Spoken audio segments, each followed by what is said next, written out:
गोस्वामी तुलसीदास जी की दिव्य अलौकिक कृति, जिसको हम ये कह सकते हैं कि एक संपूर्ण धर्म शास्त्र है। रामचरितमानस का प्राकट्य गोस्वामी तुलसीदास जी ने करते हुए जब ये कहा, संवत 1631 कहूं कथा हरिपद धरी, सीसा नौमी भौमवार मधुमासा अवधपुरी यह चरित प्रकाश। और ये गोस्वामी तुलसीदास जी ने बड़ी विनम्रता से दावा भी किया है कि ये मानस छहो शास्त्र सब ग्रंथन को रस है। तो ये केवल एक विलक्षण अनूठी आध्यात्मिक कृति ही नहीं, धार्मिक ग्रंथ धर्मशास्त्र ही नहीं, विश्व साहित्य की भी विलक्षण कृति है। और इतने वर्षों से हम लोग इसी मानस में अवगाहन करते हुए अपने जीवन के लिए उपयोगी, गोस्वामी तुलसीदास जी ने तो संपूर्ण सनातन धर्म के जीवन दर्शन को इसमें पिरोया है।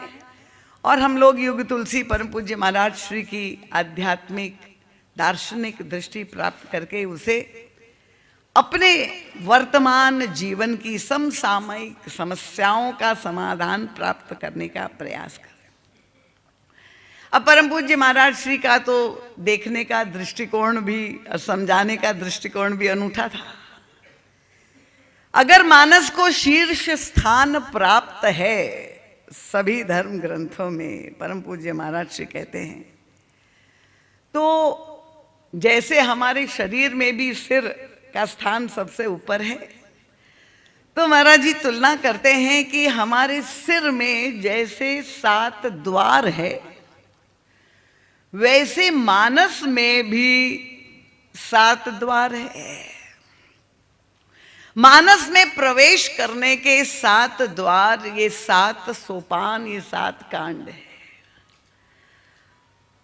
और महाराज जी समझाते हुए कहते कि जैसे हमारे पास सिर में 2 आंखें, 2 कान, 2 नासिका और 1 मुख, तो मानस के ये जो 7 कांड है उसमें अयोध्या कांड और बाल कांड तो मानो मानस की आंखें हैं,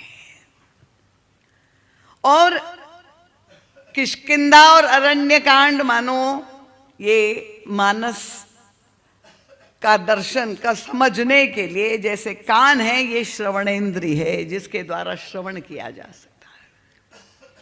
सुंदर कांड और लंका कांड मानो ये नासिका है जिसके द्वारा ये प्राणवायु हम लेते हैं, और उत्तर कांड मानो मानस का मुख है।